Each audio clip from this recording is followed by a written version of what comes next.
Thank you, Ron. Yes, limited time with Dustin Wolf tonight because you're quick out of here to get on the charter.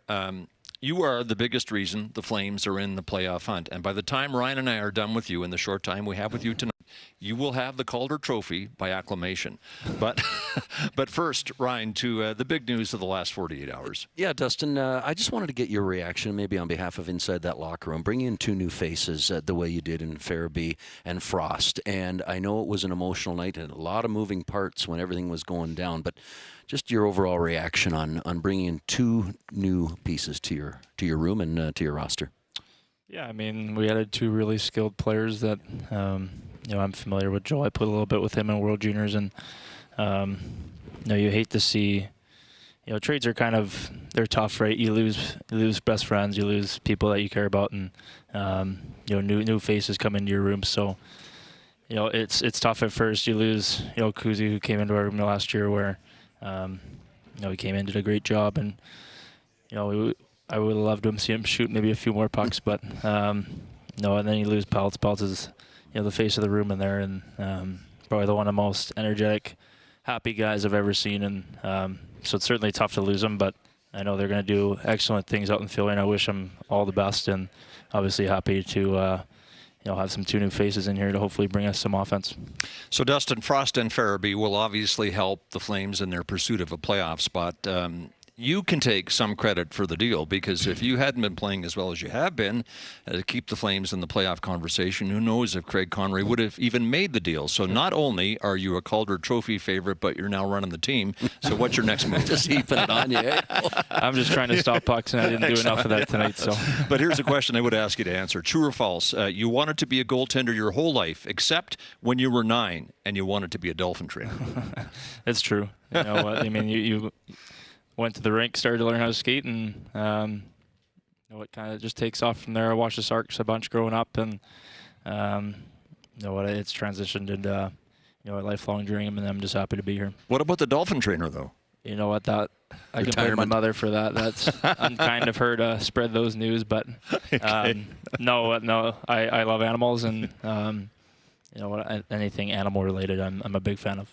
The journey, Ryan. Well, yeah, that kind of gets us back to where it all started. Maybe take us to you as a little guy in California playing the position. We've got some great photos here. If you want to jump in on just some of these, what do you remember about that one? And we got a whole list of them here, but take me back. Yeah, no, it's San Jose wasn't a big hockey town at that time, and it's obviously grown substantially, and right, especially just bar. You're small enough to fit in there.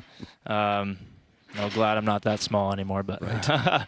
It's pretty awesome to, go back to your roots, and anytime I get to go back to San Jose and see family and get to play the Sharks, it's something I cherish very, very much, and it's pretty awesome that that cup photo we want to have that recreated one day for sure.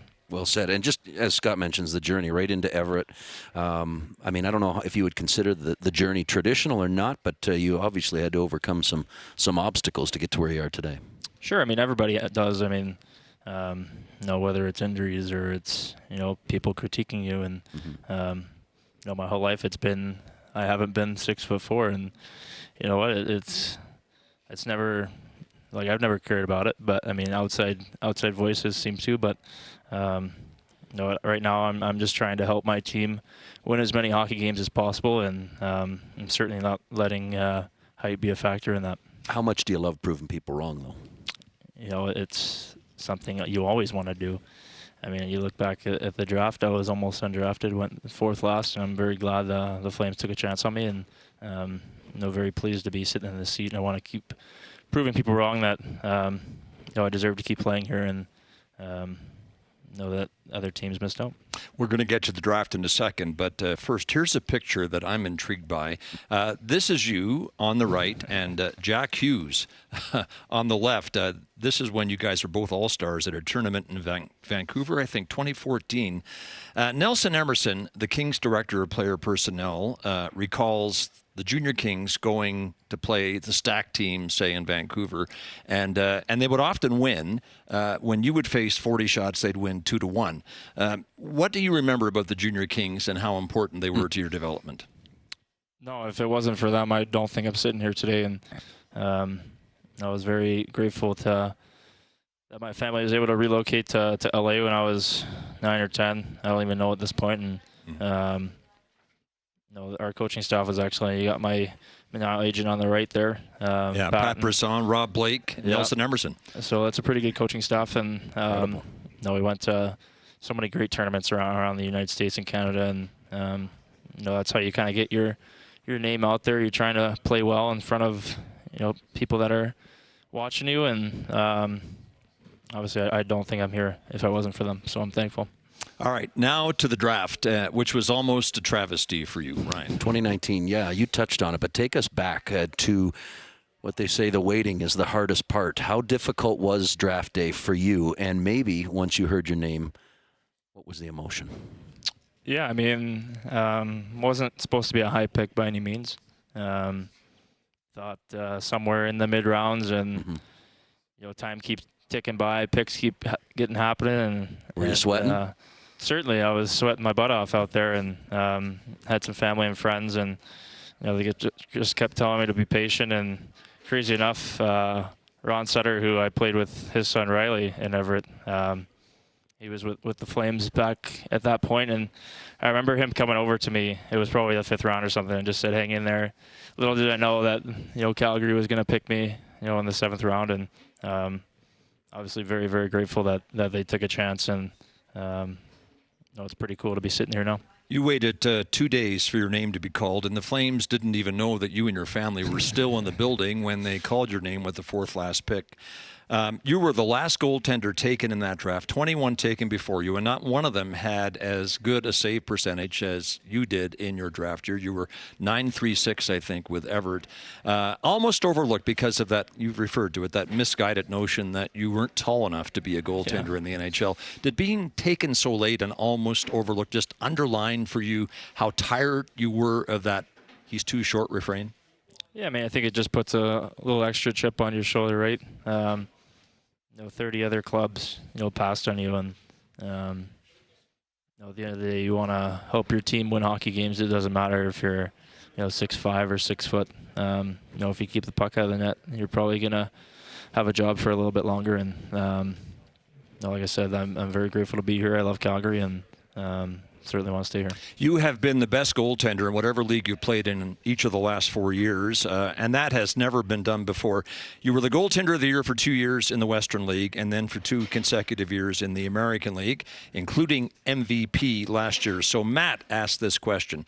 Took you a while to finally get your shot with the Flames. Were you at any point thinking of asking for a trade for a better opportunity? No, it never crossed my mind.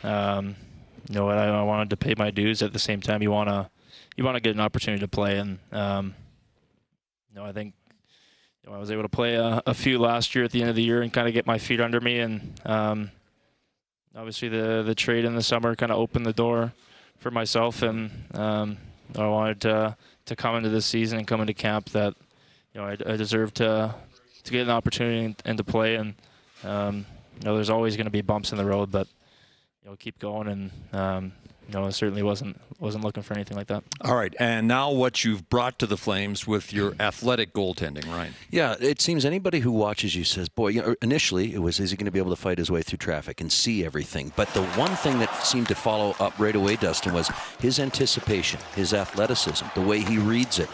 Has it always been that way, and do you see it that way? It's your anticipation that really allows you to make those stops.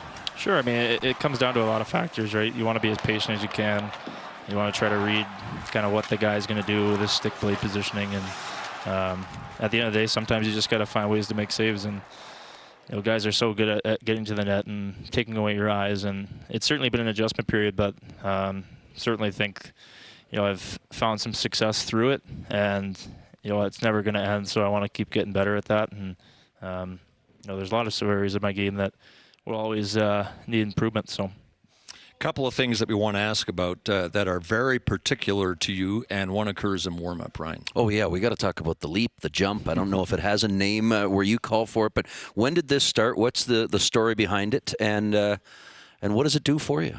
I'm still trying to find a good story on why I started it because I don't have one. Well, make one up it's for us. TV. Just lie. When I thought I was a bunny out there, and no, it's kind of become a thing. I started in my last year of junior, and that was the COVID season, and it's kind of just transitioned into a fan favorite, and I like to call it the jump for joy. It kind of gets you.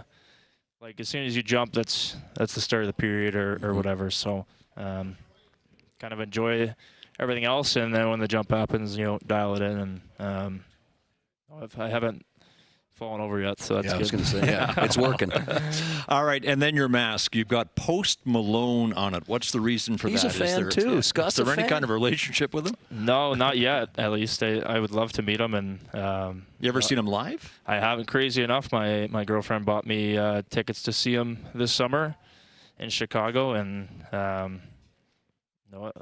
if we're deep in the playoffs, we might have to cancel that trip. But no, I'm excited to see him, and I've loved his music for a long, long time, and he's really transitioned into country more recently. But no, I think he does outstanding work in the music. Favorite Post Malone song?